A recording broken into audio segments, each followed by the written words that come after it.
Di video kali ini saya akan kembali melanjutkan cerita santet bagian ke-12 dari akun Kaskus Endokrin. Bagi yang ingin membaca ceritanya, saya simpan link di bawah deskripsi. Saya tiba di rumah Kang Asep. Ternyata rombongan Pak Lurah sudah berkumpul di sana. Bapak menceritakan kejadian yang kami alami barusan kepada mereka. Setelah mencuci luka Bapak dengan air hangat dan membungkusnya dengan kain, kami duduk di halaman depan bermusyawarah mengenai tindakan yang akan dilakukan selanjutnya. Sep, kalau kamu benar-benar sayang sama istrimu, sebaiknya kamu berkata jujur. Apakah kamu punya urusan atau masalah dengan seseorang? Tanya Bapak kepada Kang Asep. Urusan apa, Pak?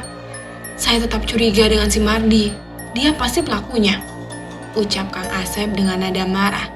Bukan. Urusan dengan perempuan. Seseorang yang sudah meninggal. Lanjut Bapak. Perempuan? Sudah meninggal? Kang Asep berpikir sejenak. Menyaring ingatan dengan kata kunci urusan, perempuan dan meninggal. Seingat saya tak pernah menyakiti orang, Pak. Jawab Kang Asep. Tidak menyakiti menurut kita, belum tentu untuk orang lain. Kadang kita melakukan hal yang kita anggap biasa saja, tapi menurut orang itu menyakitkan. Coba diingat-ingat. Semua orang di sana memperhatikan wajah Kang Asep yang kebingungan. Dia sedang berusaha mengingat kesalahan yang mungkin saja telah diperbuatnya. Tapi sepertinya sekeras apapun dia mencoba mengingat, memori itu belum ia dapatkan.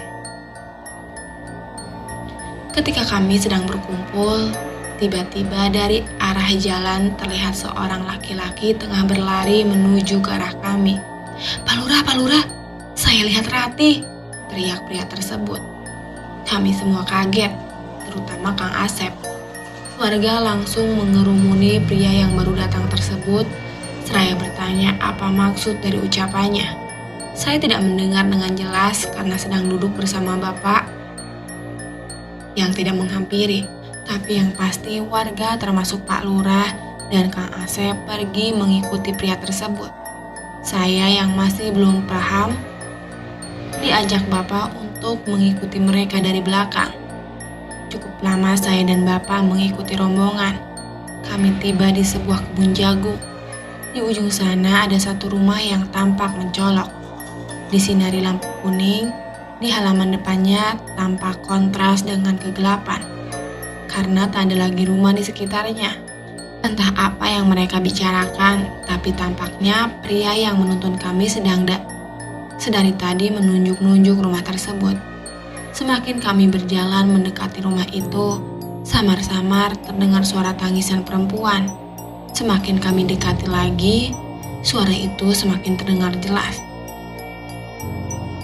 Menurut Kang Asep, itu adalah suara tangisan Teh Ratih. Saya tak tahu rumah siapa itu.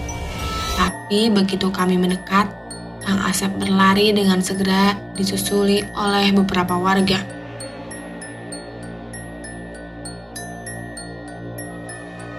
Saya dan Bapak masih berjalan pelan di belakang. Tapi begitu pintu rumah yang kami tuju dibuka, beberapa warga sontak berteriak karena kaget.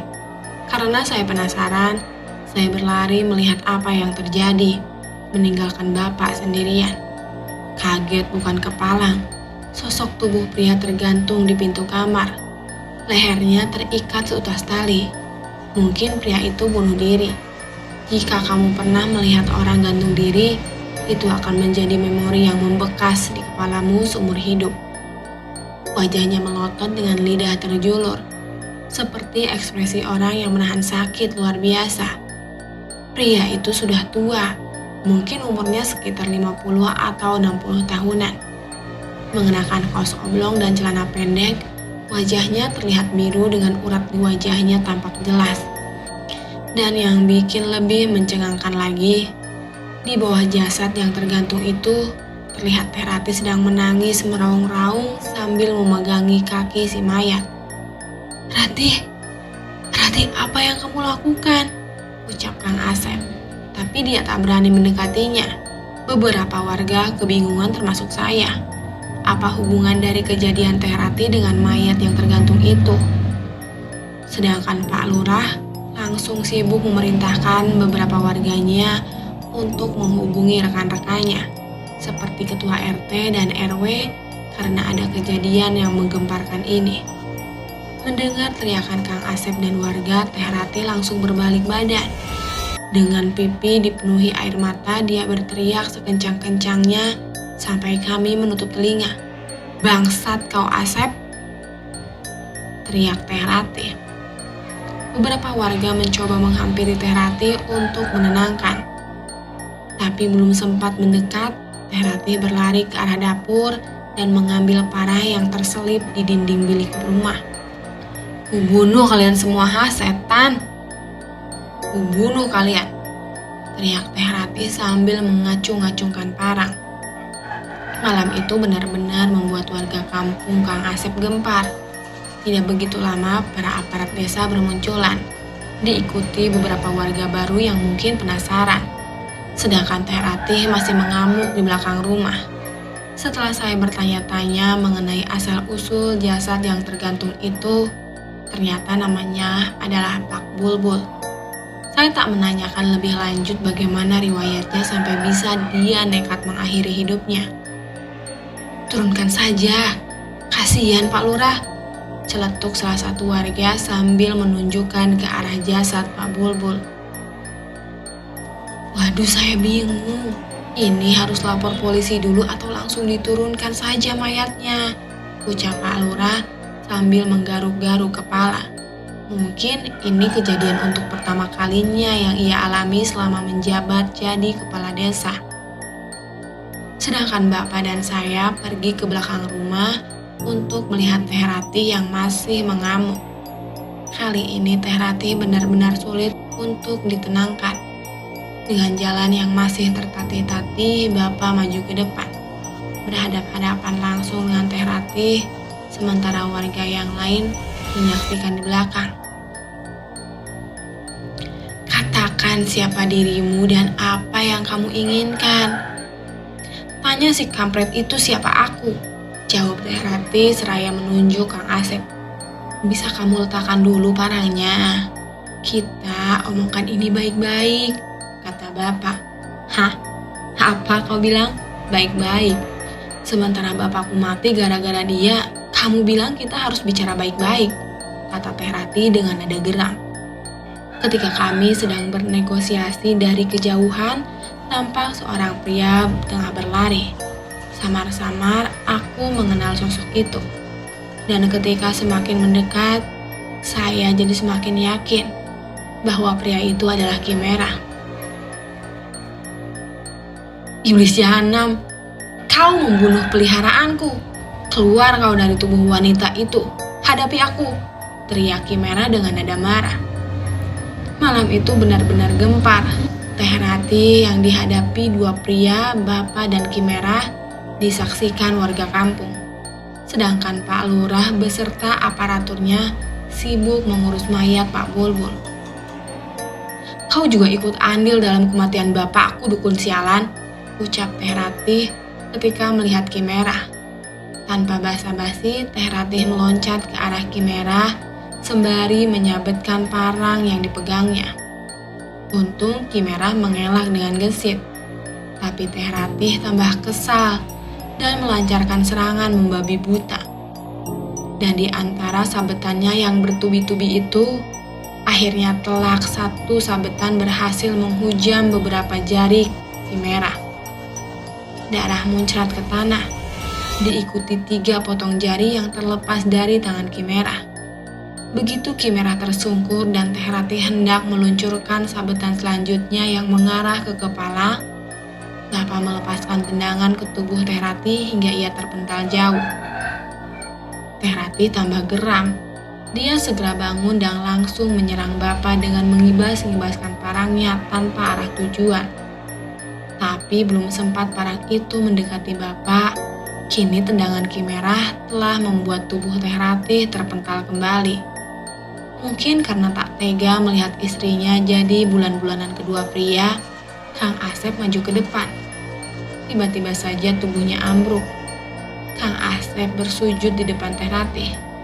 Dia menangis sembari beberapa kali mengucapkan kata maaf. "Maafkan saya, Sari. Maafkan." Mendengar ucapan Kang Asep membuat saya sedikit kaget. Apa yang sebenarnya terjadi? Tapi raut wajah beberapa warga tampak biasa. Seperti sudah mengetahui ada hal di antara Kang Asep dengan sosok yang masuk dalam tubuh Teh Ratih tersebut. "Apa? Kau bilang maaf? Apa kata maaf bisa membayar semuanya?" ucap Teh Ratih yang sudah sedikit tenang. "Apa yang kau inginkan, Sari? Apa yang harus aku lakukan untuk menebusnya?" Ketika Teh Ratih hendak mengayunkan parang untuk menebas leher Kang Asep, tiba-tiba Ki Merah meloncat menerkam tubuh Teh Ratih. Kemudian Ki Merah berteriak meminta bantuan warga untuk memegang Teh Ratih. Singkat cerita, Teh Ratih kini terikat pada pohon. Walau tubuhnya terus meronta-ronta, tapi ia tak kuasa membuka ikatan tali yang sangat kencang. Saya kemudian membopong Bapak ke belakang. Tampaknya dia sudah lelah dan luka di lututnya kembali berdarah. Ki Merah langsung mengambil alih dan melakukan pengusiran. Ki Merah mempunyai cara sendiri untuk melawan sosok yang ada dalam tubuh Teh Ratih. Upacara pengusiran itu berjalan begitu alot. Beberapa kali terdengar jeritan kesakitan dari Teh Ratih. Dan wajah Ki Merah dibanjiri keringat. Belum lagi tangannya yang terus mengeluarkan darah. Hingga akhirnya tubuh Teh Ratih tergolek lemas. Sedangkan Ki Merah ambruk karena kehabisan tenaga.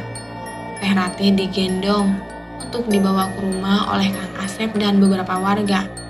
Sedangkan Ki Merah yang ambruk dibawa ke rumah Pak Lurah untuk dimintai keterangan. Dan tubuh Pak Bulbul yang masih membuat saya penasaran itu kini telah diturunkan. Rencananya Pak Bulbul akan dibawa ke rumah RT setempat untuk dikuburkan dengan layak. Terdengar suara tahrim sebagai penanda tragedi mengerikan itu berakhir. Semua warga kembali ke rumahnya masing-masing. Saya dan Bapak juga bersiap-siap untuk pulang. Tapi begitu saya menengok ke belakang untuk melihat rumah Pak Bulbul yang sudah sepi, saya melihat sosok perempuan yang sedang menangis di lawang pintu masuk. Entah siapa perempuan itu karena wajahnya tertutup rambut. Perempuan itu menangis lirih. Begitu saya bilang apa yang saya lihat kepada Bapak, Bapak hanya berucap, "Biarkan dia sendiri, Jang. Malam itu malam terpanjang yang pernah saya lalui dalam hidup. Begitu banyak darah yang terciprat. Begitu banyak teriakan yang menyakitkan telinga. Begitu banyak misteri-misteri yang belum saya mengerti.